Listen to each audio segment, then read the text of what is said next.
الحمد لله رب العالمين وأصلي وأسلم صلاة وتسليما يليقان بمقام سفير الأنبياء وإمام المرسلين سيدنا محمد وآله وصحابته الكرام وبعد مستمعين الكرام السلام عليكم ورحمة الله وبركاته. الحمد لله رب العالمين. أمي الله تعالى تندو كبركة كولي نماندو أنسكو دمجرلا وكفي أنبان كالفا سبينا سبلا أتكالفتين وكفي أمي صلي كتدون فسمانتك نوي محمد صلوات ربي وسلامه عليه. أمي الله تعالى دلي على كان نفناه رمى يجين أن الآخرة. أمي الله تعالى دلي لمن يا أن السطراني غرجي نيوما على كادي أنا بعد الإسلام وبلا جليما. أمي الله تعالى دلي جمنا فتنة على كادوغا هيرلا أن يرنو فتنة على كودوغا هيرلا. الله كان أنشيتو جانفالا على كان أنشيتو نمرلا على كلابان كونمان دام بما كان كفو لبان أرجينا كونو على كو كاني على كرا حرما كما صلاة بركة كما صلي على محمد. الحمد لله رب العالمين. أنا ولانت مني أيايدا كفعلك رسول الله عليه وسلم وحيكم مجيكي أكا نتقل نونيا بناني أني وورو nga ononia binani ani woro ngambe na bele jelen kurun ka dunonia segi kononana Bukhari ba lakal anyi kabo amba Aisha ka hadisa dola radiyallahu anha amba Aisha ko fen folo mino damne na alakra la kabini wahyula odi suku nyumanyi ni alakra sukura shufe ni dugu jera abeke ikomi sinimande abesika ka ikomi ayaye tukumi odila Allah Ta'ala ba fanya Qur'an kono suratu Saffat la aya kema anifla falamma balagha ma'ahu sa'ya mu'mina Ismaila nasira tamaye Ibrahima nofe qal ya bunayya inni ara fil manami anni adbahuka Ibrahima ko yani dinke Ismaila nisukura ka ye ka fombe ka ekantike fanzur madha tara jate jumembe bolo nin kuina okuma Ibrahima en nabiyuman bilibili dode nabiyuman flanan de Ibrahima e alakra kofe asukura ko abeka den kantike nabiyuman ka suku o wahyude ni eni ne sukura kame kan den kantike koro were de be ola ngani nabiyuman sukura o kore ko yere de kanga ke okuma Ibrahim muna aye adinge ka haklina nyini ninga sura alaka nyamoriya mugo ka haklina manga nyini ola akunkanga na bo Ismaila ko fedro ka kantike sabul Allah Ta'ala ya blala na doni kelo ko niyaye ay Ismaila ka haklina nyini Allah Ta'ala de nyamariya dama akana barain ke faka dinka haklina nyini ka dinka do dinya anaka bangeba bato hakeddo ay Ismaila nyini ngay ka haklina munye kantigali koina Ismaila afajja bi muna qala ya abati if'al ma tu'mar ya nifa kantigali dronte de halna ya soro fenwere be min ka jugun kateme kantigali kan no de kan sugo tige morso foka tamba okuma iko ke sabla enya morera odela kabo idaba mayoro satajiduni insha Allah min as-sabirin ni Allah Ta'ala sona ibna sura ne Ismaila sabalilendo mbange baka lainin koro lainin min ni Allah Ta'ala ya nyamaro ya ni aye ninde do denyai nga kantigali teda ni ekoyi denge foloma ko shuina pulsu kangana mine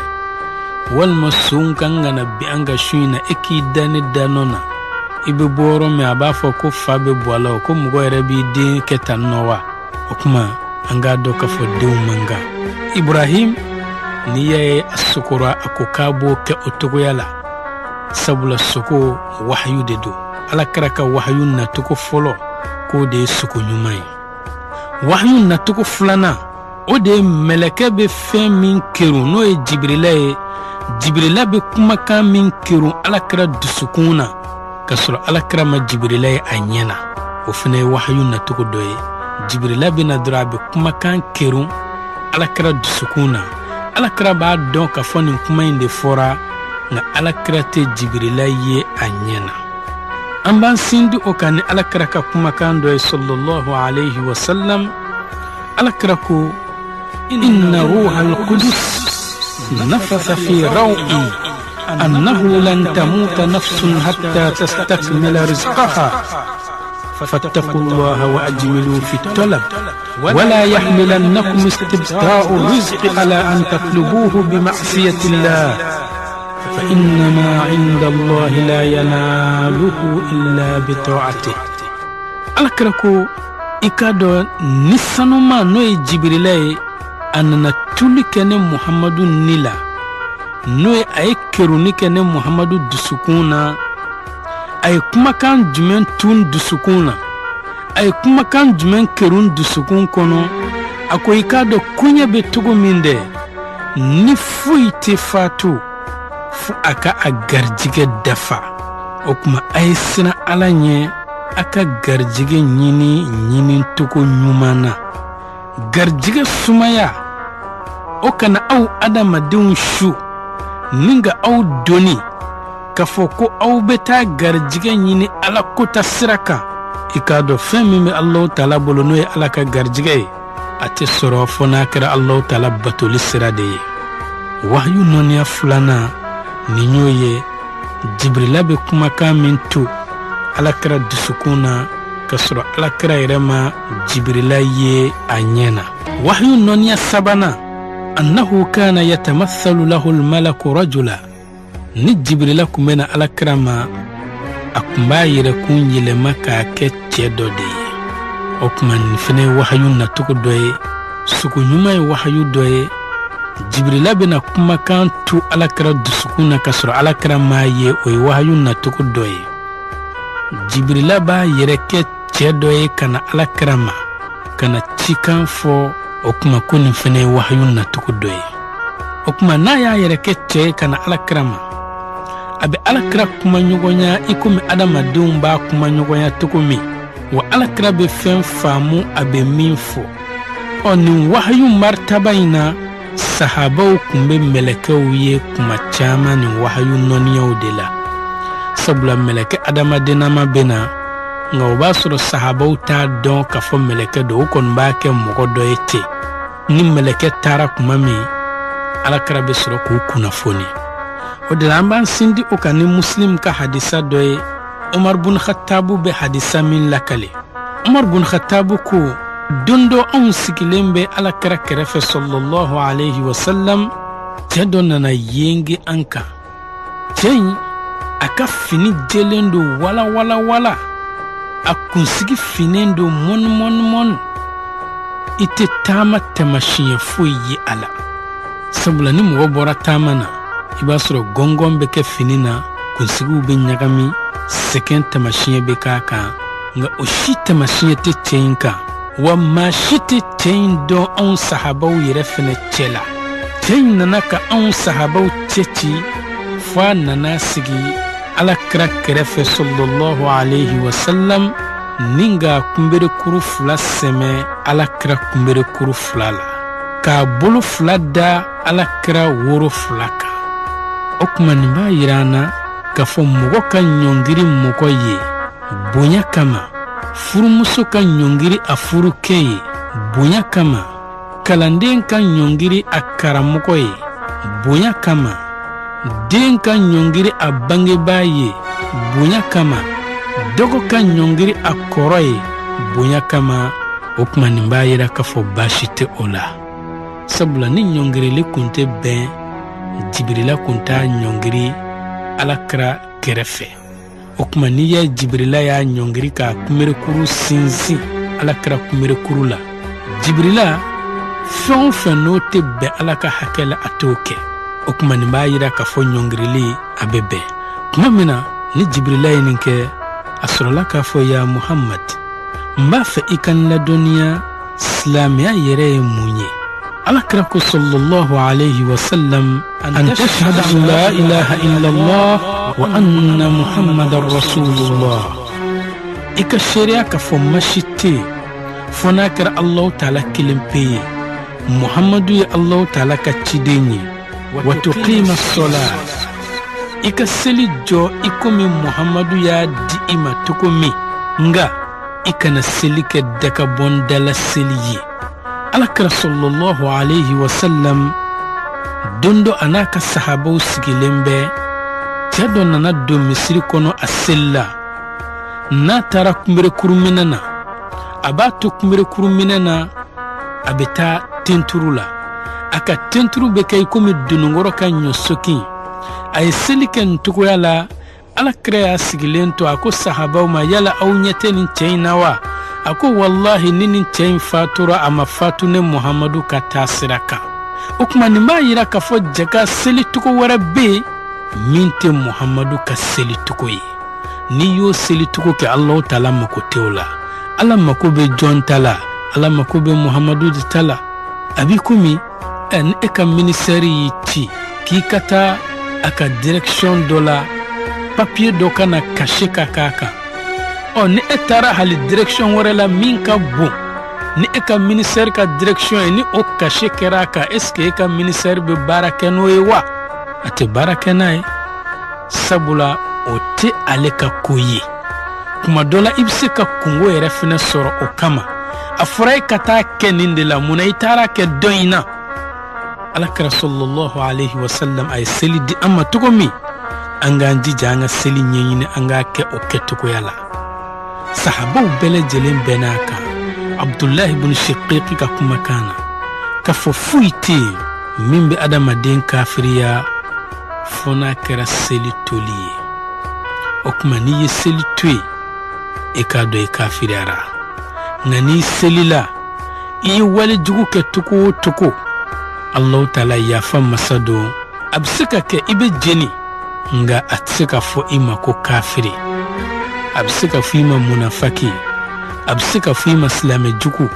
nga atsika fo selibaga ma ko kafiri am Allah ta'ala dil alaka hakli nyumandi anam bade islame uma alakra ko jibril ma islame ya doye muyetugu watu utiya zakata ika jakadi wata suma ramadan ika sungolu sun wata hujjal bayt ika klaka Allah ta'ala ka subay hiji in istata'ta ilayhi sabila na yasur usikira ila noye fangaye ana musakaw mamina alakra en fo qala sadaqat tay sigile ka ko iye tiefo asahaba ko kolu kabako yara ebe kam mo nyininga fendola ete femindo ay ekuna fo ne be klaka fo ko atiye tiefo ikomi eba don kolu kabako yarola ko tiensoro la ka fo tugun fa akhbirni anil iman okmo muhammadu mba fe kan la donya yala liman yere munye qal an tu'mina billahi wa malaikatihi alakrako ikaliman yani Allah ta'ala ka fo tiere yema masafuite minde kakani batoy fona kara Allah ta'ala kelimpe ikalimanya ka fo melekeu alaka jondo alaka danfondo ala deuntede wa kutubi ikalimanya ka fo kitabu fon jigina a jigina ka bu Allah ta'ala de yoro okuma tidon ka kuma la benente wa rusuli wal yawmil akhir ikalimanya ni tiden kelingelen be kata adama na fo muhammad iga klaka limanya ni dona bae noe alkiyama jodonyi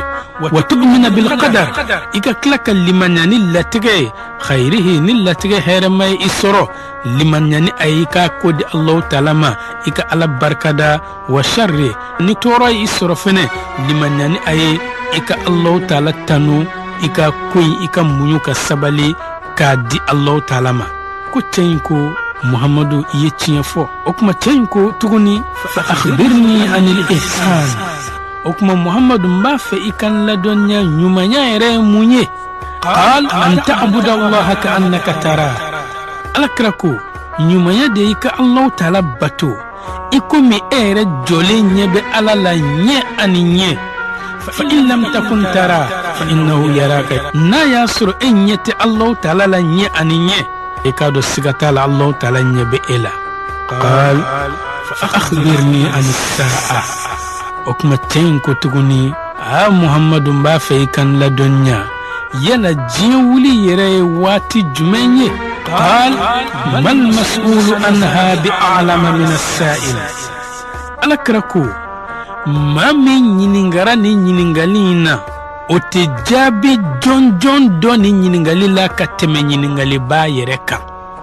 وكما با يرا ينغالي كبغا بمين دونينا كما دولا مين ينغرا وتو دون أولا تنكو فأخبرني عن أمارتها وكما نيما جيولي دون فوني جيولي تمشيون با في إكا دو فوني أولا قال أن تلد الأمة ربتها ألا كراكو جون موسو أليكا أماتيكي بانجي وكال لايني موني جون كاكي باترون يه ماتيكو سانفي كونين كرا كمامي كوي جيولي تمشيين bauka denw ka finiw ko bauka tobili kɛ ka bogotigi falen dalen to so kɔnɔ a yɛrɛ denmuso do ko ni ye nin ye don min ko diɲɛ wuli tamasiɲɛ do nka bi ni y'an ka bi tile lajɛ ni ne bɛ dɛ an ka kadiri aw kadiri superiɛriw n'i ye a fanba ta k'a lajɛ a bɛɛ lajɛlen bɔra burusiw de kɔnɔ ka na o tuma maabaw de kɛra maaninw ye maniw kɛra maabaw ye jɔn olu bilala matigi plasiw la matigiw seginna ka na jɔn ka plasiw la ko ni nin kɛra ko kɔrɔ ye ko diɲɛ wuli tamasiɲɛ k'a sera a dɔ ye mun ye tugun wa an tara alhufata n'i ye dɛsɛbaatɔw ye kuma o kuma maa minnu senangolon bɛ taama dɛsɛ fɛ al-urata maa minnu ni u langolon don n'u ye fini don cogo o cogo i b'a sɔrɔ fini ni farada dɔ t'a la lebu dɔ b'a la al-alata sɛgɛnbaatɔw don ri'a asha olu tun bɛ baganw de gɛn kɔngɔkolow kɔnɔna na ani wolon kɔnɔnaw na ani kuluw ni ɲɔgɔn cɛ ko ni ye nin maa ninnu bɔlen nin lahalaya in na yatatawaluna fil bunyan ni ngana sojanw jɔ duguba kɔnɔ ko kɔrɔ ye diɲɛ wuli sera thumma ntalaq o kɔfɛ cɛ in taara falabistu maliya umar ko ne sabatira dɔɔni thumma qala li o kɔfɛ alakira ko ma ya umar atadri man sa'il yala umar e b'a dɔn maa min ye ɲiningalikɛba in ye wa قلت الله ورسوله نكو ألك ناكا تشيبا دي بين ينغالك باين دون قال فإنه جبريل ألك ركو إكادو ينغالك باين جبريل دي أتاكم يعلمكم دينكم أننا أوما والساك أولا دنيا أوكا دين لا أكما ألك رسول الله عليه وسلم جبريل كمنا من لحلالا أدام ديان سوركا nga don kala ya yira ko jibrila kun bena alakira ma cedo de ka suraya la ka ceya abe fo ma dihiyatul kalbi o kuma jibrila kun ba yira kenin ceyinde suraya ka ceya dihiya ale kun mukoye a cekan amulu botugo kan ma tamashiyenendo na kun tara dugo dugula jako kama walma na todo maaw bɛ bɔ de k'u jɔ bolon kɔnɔnaw na ka yɛlɛfɛnw sanfɛ k'a lajɛ a dancogo cɛɲa a n'a yɛrɛ togoya kama nin lahalaya in de la sahabaw tun bɛ mɛlɛkɛw ye ka caya nin ye wahayu natogo sabanan ye wahayu natogo nɔniya naaninan o de kana ya'tihi mithla solsolatil jaras jibrila kun bena alakira ma i ko min danan gosikan n'o ye nɛgɛ gosikan ye ko nin wahayu natogo min filɛ dɛ nin de kun ka jugu alakira ma ka tɛmɛ wahayu natogo bɛɛ kan sabula ni wahayu bɛ ka na nin natogo in na jibrila kun bɛ ɲaami alakira la de fo kuma dɔ la nɛnɛ gɛlɛn fɛ ni wahayu nana nin lahalaya in na i b'a ye wɔsi ji kɛnɛ bɛ ka tigɛ ka bɔ alakira ɲɛda la f'a bɛ suru dugu ma nin wahyu in jigina ka sɔrɔ alakira bɛ yelenga fɛn kan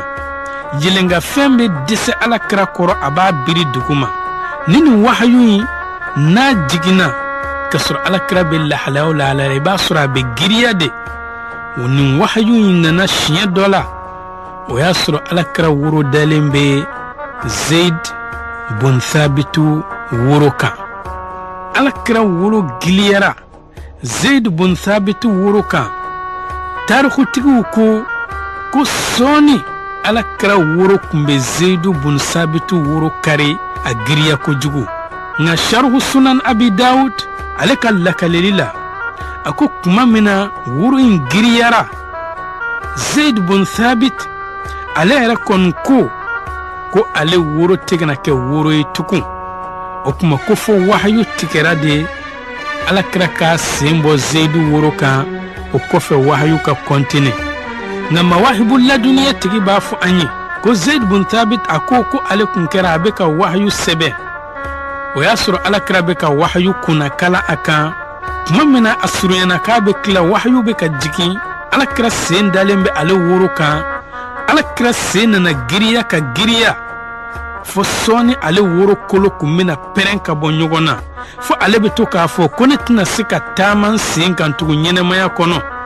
o kuma a b'o cogo la tuma min na suratul Maida fana jiginna nin y'a sɔrɔ alakira b'a ka ɲaamɛ sanfɛ ɲaamɛ dɛsɛra ni alakira giriya kojugu fo a y'a biri duguma o kuma nin hadisa in nin bɛ Ahmad ka gafa kɔnɔ i kuma a bɛ Bayhaqi kɔnɔ o kuma nin wahyu jigintogo nin ye a naaninan ye a bɛ komi an ka waati fana korona ni Allahu Taala sɔnna ma insha Allah an y'a bila yɔrɔ min wala natɔ la an b'a ta yen nɔ an b'a fɔ wassalamu alaikum wa rahmatullahi ta'ala wa barakatuh. fasihu lisani mutahharul janani raufur rahimi uzunul khaira. an balima silamɛw bi sumu yi o bɛ dayani nɔ min sera ma ka bɔ an balimakɛ Sulemani Yusufu Tarawele fɛ a yɛrɛ ka telefɔni sira o ye 66 83 43 06 75 16 31 69 nin baara ninnu labɛnna ka se aw ma ORTM tɔgɔ la a balimaw fɛ Tamba Tarawele, Ibrahima Ture, Lasana Jabate, Seku Keita ani Musa Babasila. Aw k'an bɛn sini sumunda wɛrɛ la. Wassalamu alaikum wa rahmatullahi ta'ala wa barakatuh.